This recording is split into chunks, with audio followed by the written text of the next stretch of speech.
La loi, la liberté. La loi, la liberté. Well, it was a good day to be a French speaker, that's for sure, with France's victory over Uruguay. Now Belgium's over Brazil. I know Belgium speak French, Dutch, German, and Flemish. This is still a stunning upset. I don't want to hear anyone say, this game was we always going to be a coin toss heading into, because Brazil were very much based on the way they headed into this tournament, with Germany's elimination, with Spain, Argentina, Portugal, etc. All the heavy hitters going out early. Brazil had cemented themselves as firm favorites heading into the quarterfinals. And given the uncertainty that Belgium had from the Japan game, this makes it all the more incredible what Belgium did today. So basically, what I'm saying is this is a huge, huge result for Belgium.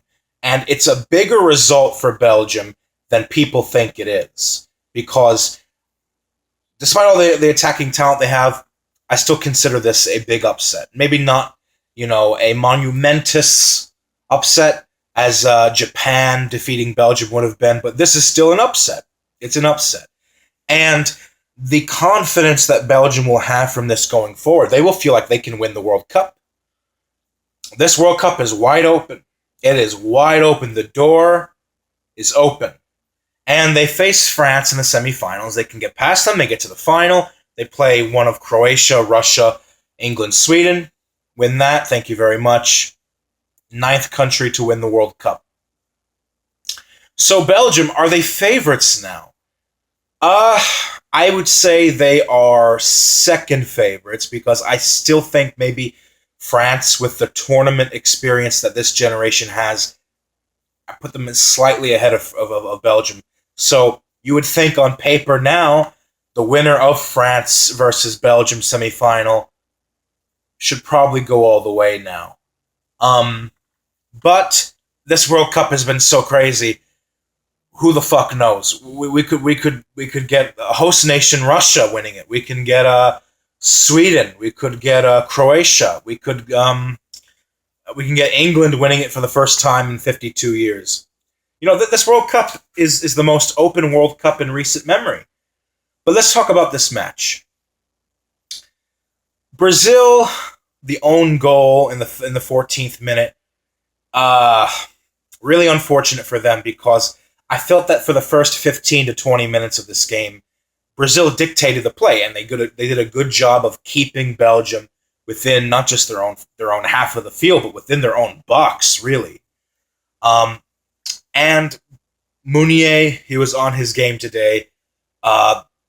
Vertonghen, Vincent Kompany, they had to keep that back line in check. And it looked like Martinez was at first going for 3 at the back, but he kind of fooled us, because he switched to a 4-3-3. And he switched to a 4-3-3 at the last minute, because right before the match kicked off, they were showing lineups. It looked like Martinez was still sticking with 3 at the back, but he fooled everybody by putting it 4.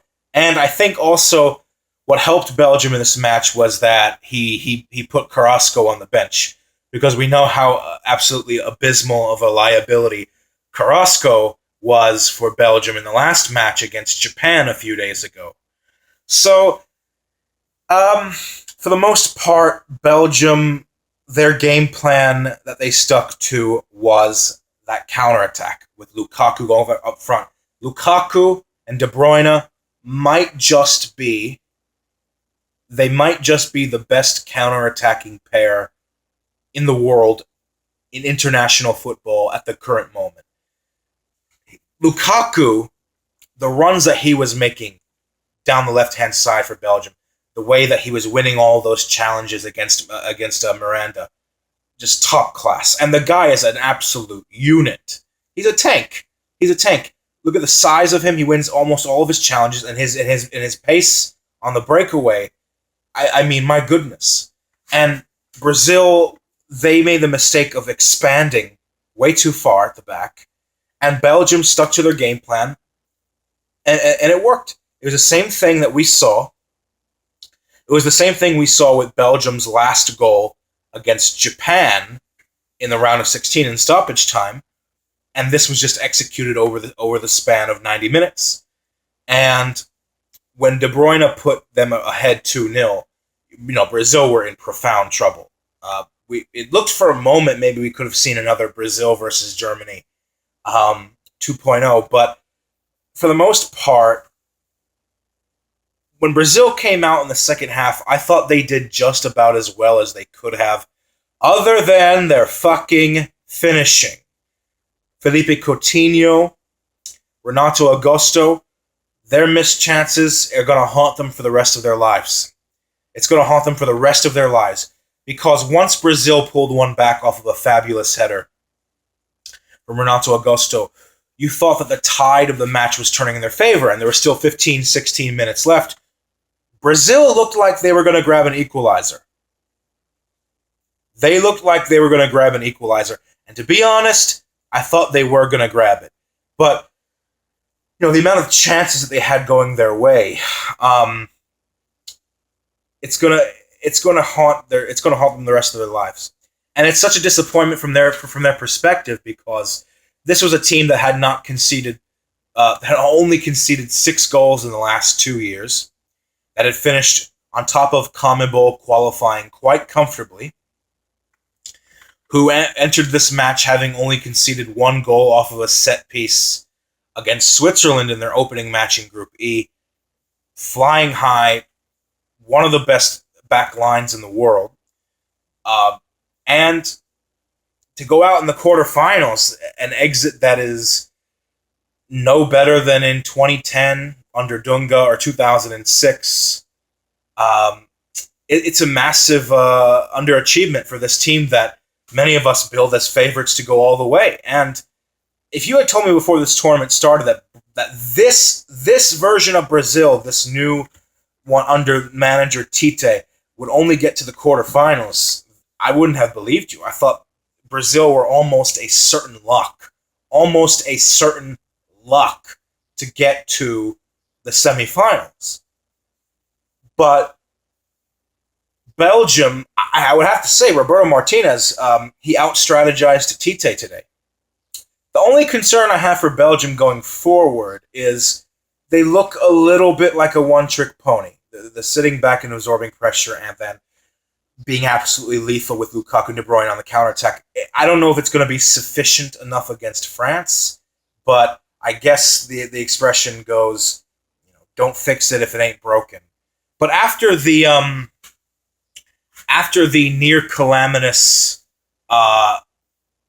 upset against Japan, you really thought Belgium had the look of a side that would be exposed, even found out in this match against Brazil. But it appears that they learned from their mistakes, and sometimes when a team learns from their mistakes, it proves to be a blessing. Sometimes teams don't learn; they stick to the same game plan, they stick to the same coaching, the same lineups, and it costs them.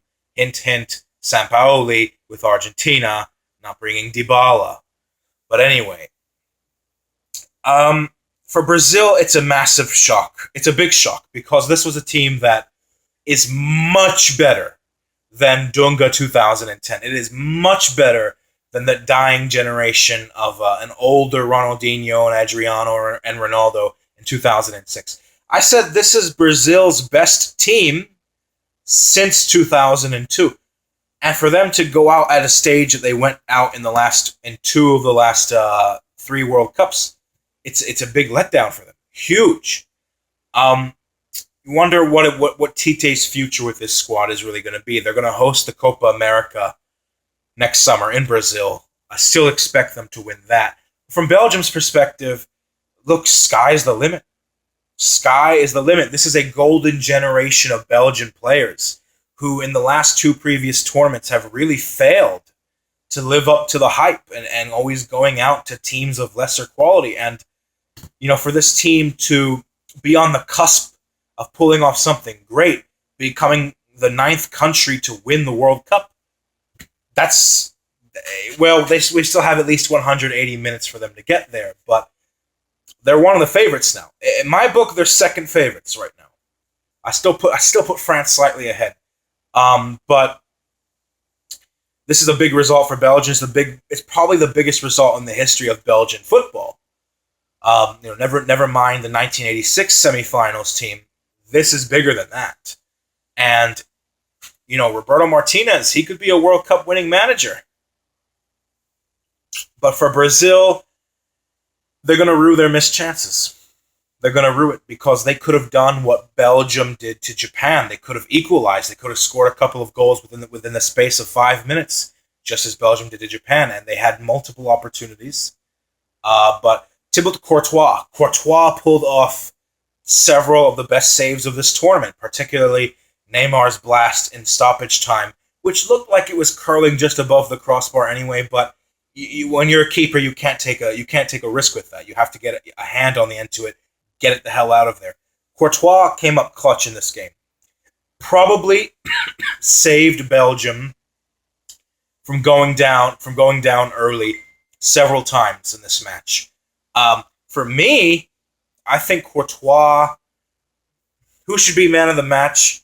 I say maybe Lukaku, but I say Courtois is right there. He's right under. Big result for Belgium. Were they the better team in the second half? I don't think so. But they did what they had to do to get through, and that's all that matters.